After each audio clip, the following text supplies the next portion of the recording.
Hi everyone, this is Mowli and welcome back to another video. So এখন রাত 12:30 বাজে আর আমরা এখন চলে যাচ্ছি মন্দারমণি। ইয়েস, এখন অনেকেই বলতে পারে বছরে তোমরা কতবার দীঘা যাও। অ্যাকচুয়ালি আমাদের সাডেন প্ল্যান হয়, সাডেন চলে যাই, তো এরকমইভাবেই যাওয়া হয়। তো যাই হোক, এখন 12:30 বাজে। এখন আমরা ট্রাভেলার্সে উঠে সবাই ঘুমিয়ে পড়বো। আর এখন বাজে হচ্ছে 3:30। আমরা এই কোলাঘাটের আশেপাশে এই রেস্টুরেন্টটায় দাঁড়িয়েছি একটু ওয়াশরুমে যাওয়ার জন্য, দেন একটু চা খাওয়ার জন্য আর একটু খাওয়া দাওয়া করার জন্য।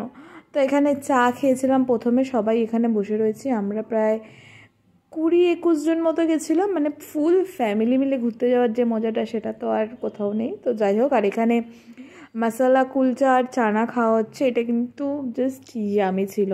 অ্যান্ড এখানে খেয়ে কিছুক্ষণ রেস্ট নেওয়ার পর আমরা ভোরবেলা চলে গেছি মন্দারমণিতে। আর ভিউটা দেখো গাইস, জাস্ট পাগল করা।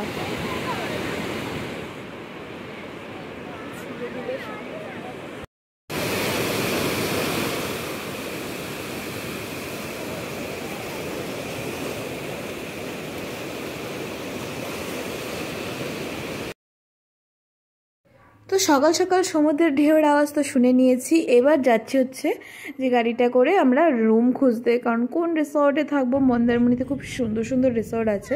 তো ফার্স্টে আমরা সারদামণি বা কিছু এরকম একটা রিসর্টে গেছিলাম, যেটা আমাদের খুব একটা ভালো লাগেনি, মানে খুব একটা ক্লিন না, মোটামুটি যে মা সারদামণি বা কিছু এরকম ছিল। বাট বাইরেটা না খুব সুন্দর, বেশ একটা বাগানবাড়ি ফিল আসছিলো। কিন্তু রুম যেগুলো দেখলাম খুব একটা পছন্দ হয়নি। কিন্তু এই যে রিসোর্টগুলো, এগুলোর সাথে কিন্তু মানে পিছন দিকটাই থাকে কিন্তু বিচ, দেখতে কিন্তু খুব সুন্দর লাগে। আর চারিদিকটা ঝাউবন, ওই দেখো দূর থেকে দেখা যাচ্ছে সমুদ্র। বাট এই রিসোর্টটা আমাদের খুব একটা পছন্দ হয়নি বলে এখান থেকে আমরা বেরিয়ে যাই, চলে যাই ড্রিম হাট রিসর্টে। আর এই রিসর্টটা এত সুন্দর, মানে জাস্ট ওয়াও, মানে ঢোকার মানে বাইরের পরিবেশ দেখি তোমার পছন্দ হয়ে যাবে। আর রুমগুলো তো জাস্ট দারুণ। তো চলো, এই যে ঢুকতেই কিন্তু লেফট সাইডে তোমাদের পড়ে যাচ্ছে হচ্ছে ওদের রেস্টুরেন্ট। আর এখানে প্রচুর ছোট ছোট কটেজও আছে, প্লাস ওদের একটা বড় হোটেল আছে, একটা দুটো। তো যাই হোক, আমরা এখানে চেক ইন করে নিয়েছি। আর সকালের ব্রেকফাস্টটা আমরা ঘরেই নিয়ে নিয়েছিলাম, লুচি ছোলার ডাল দিয়ে ব্রেকফাস্ট করেছিলাম। আর এই খাওয়ার পরে আমরা গেছিলাম হচ্ছে একটু সাইট সিন করতে। তো সাইট সিনে আমরা গেছিলাম হচ্ছে তাজপুর আর তালসারি। তো তার জন্যই যে সবাই রেডি হচ্ছে, রেডি হয়ে বেরোতে আমাদের একটু বেলা হয়েছিল। আমাদের দুপুরের লাঞ্চ করার ইচ্ছে ছিল তাজপুরে, যার জন্য আমরা তাজপুর যাচ্ছি, এখান থেকে কিছু খাবো না বলে। তো সাইট সিনও হবে আর দুপুরের খাওয়াটাও ওখান থেকেই হবে। তো ফাইনালি এই যে সবাই আস্তে আস্তে বেরোচ্ছে, এতগুলো লোক রেডি হতে একটু তো টাইম লাগবে, তাই না? তো যাই হোক, এই যে বেরোচ্ছে আর আমি কিন্তু ফুললি রেডি। তো আমাকে কেমন লাগছে প্লিজ জানিও। তো চলো, এবার গাড়িতে উঠে গেছি আমরা, আর আমাদের ড্রাইভারও মোটামুটি চলে এসছে, এখান থেকে নিয়ে যাবে। আর দেখো সুইমিং পুলে সবাই স্নান করছে। আমার তো যাওয়ার থেকেও মনে হচ্ছিল না আগে যাই, গিয়ে একটু সুইমিং পুলে স্নানটা করি। তো যাই হোক, তারপর আমাদের গাড়ি ছেড়ে দিয়েছে আর আমরা এখন যাচ্ছি হচ্ছে তাজপুর। তো তাজপুরে কিছুজন থাকবে আর কিছুজন যাব হচ্ছে তালসারি দেখার জন্য। আর দেখো তাজপুরে চলে এসেছি বলতে বলতে। সমুদ্রের হাওয়াটা বেশ সুন্দর লাগছিলো, কিন্তু ভীষণ গরম ছিল। আর এই দেখো তাজপুর থেকে তালসারি যাওয়ার যে রাস্তাটা না, এত সুন্দর ভিউ, মানে জাস্ট মারাত্মক। আর হাওয়াটাও দারুণ লাগছিলো।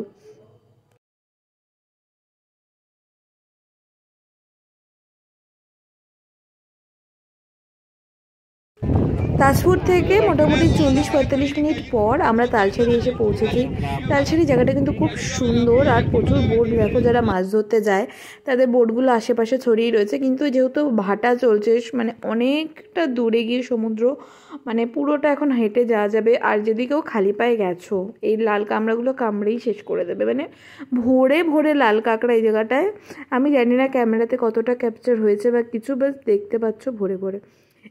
তারপর কিছুক্ষণ এখানে থাকার পর আমরা আবার চলে যাই তাজপুরে। আর এই যে জায়গাটা দেখছো বাস স্ট্যান্ডগুলো, এই জায়গাটাই হচ্ছে উড়িষ্যা আর ওয়েস্ট বেঙ্গলের বর্ডার।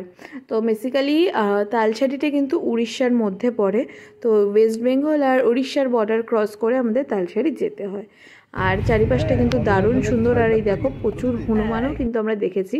আর রাস্তাঘাটও কিন্তু পুরো ফাঁকা ছিল, আর ভীষণ গরম ছিল ওই দিনটা। দীঘার ওদিকটা কিন্তু খুবই গরম হয়, যাই হোক।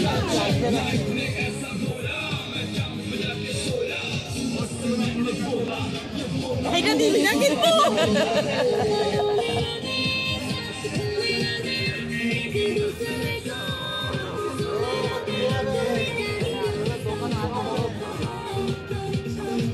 তো তাজপুরে কিন্তু এরকম একটা জায়গায় আমরা যে দুপুরে খাবো, আমরা এখানে রান্না করতে দিয়েছি ডাল, আলু ভাজা আর দেশি মুরগির মাংস, যেটা লাল লাল ঝাল ঝাল করে বানানো, দারুণ হয়েছিল খেতে। আর এখানে আমরা নিয়েছিলাম হচ্ছে আমুদি মাছের ফ্রাই, 3-4 প্লেট মতো এসেছিলো, মানে আমরা কিনেছিলাম। আর দূর থেকে দেখো এখানে বসে খাওয়া আর পিছনে সমুদ্রের হাওয়া, মানে দারুণ একটা ব্যাপার। আর তারপর আমরা ঝটপট করে লাঞ্চটা করে নিই। আর কারণ তাড়াতাড়ি করে লাঞ্চটা করছি, আসার সময় যেটা বললাম সুইমিংটা দেখে মনটা একটু আনচান করছিল, তো তাড়াতাড়ি লাঞ্চ করে বেরিয়ে আমরা সবাই মিলে আজকে নামবো সুইমিংয়ে গাইস, তো তার জন্যই ঝটপট করে খাওয়া। তো ডাল, ভাত, আলু ভাজা, পেঁয়াজ, লেবু সব কিছু দিয়ে জাস্ট জমিয়ে দুপুরের লাঞ্চটা করলাম, মানে দারুণ হয়েছিল রান্নাগুলো। তারপর এটা খেয়ে আমরা কিন্তু চলে আসি। আর এই যাওয়ার পথে দেখো এখানে সেই দেশি মুরগি, তারপর পিছনে দুটো করকনাথও ছিল, মানে ওই কালো কালো মাংস যেগুলো হয় সেগুলো। আর যাওয়ার আগে আমরা যেখানটা বসেছিলাম তার নিচে একটু নেমেছিলাম, দেখো ওই যে উপরে জায়গাগুলো, ওই জায়গাটা বসে আমরা লাঞ্চটা করেছি। আর এটা ঠিক সমুদ্রের নিচে। তো তারপরে এই যে সবাই চলে এসেছি, এবার আমরা গাড়িতে উঠবো আর চলে যাব হচ্ছে হোটেলে।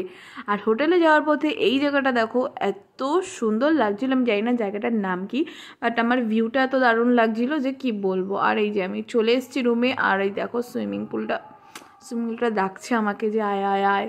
তো যাই হোক, আমরা হোটেলে এসে ফ্রেশ হয়ে আর একটুও টাইম নিইনি, আর সবাই নেমে গেছে সুইমিং পুলে। আর এখানে সবাই দাঁড়িয়ে পড়েছে ফটো তোলার জন্য।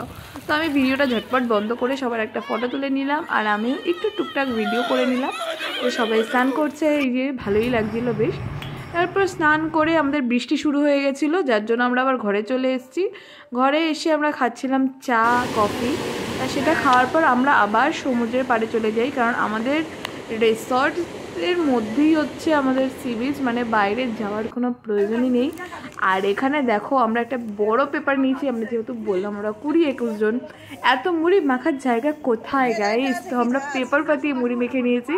এর সাথে কিন্তু আরও অনেক কিছু ছিল, পেঁয়াজি ছিল, চিকেন কাবাব ছিল, যেগুলো আমি ভিডিও নিতে সিরিয়াসলি ভুলে গেছি, মানে সারাদিন এত ঘুরেছি, খুব টায়ার্ড ছিলাম।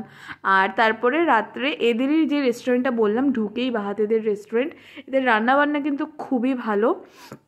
তো ভাত, ডাল, চিপস আর চিকেন দিয়ে আজকে ডিনারটা করেছি, আর বেশ টেস্টিও কিন্তু ছিল। কিন্তু ভাতটা যদি 3 জনের 2 প্লেট না হতো, ওটা মানে বেশি ভালো হতো।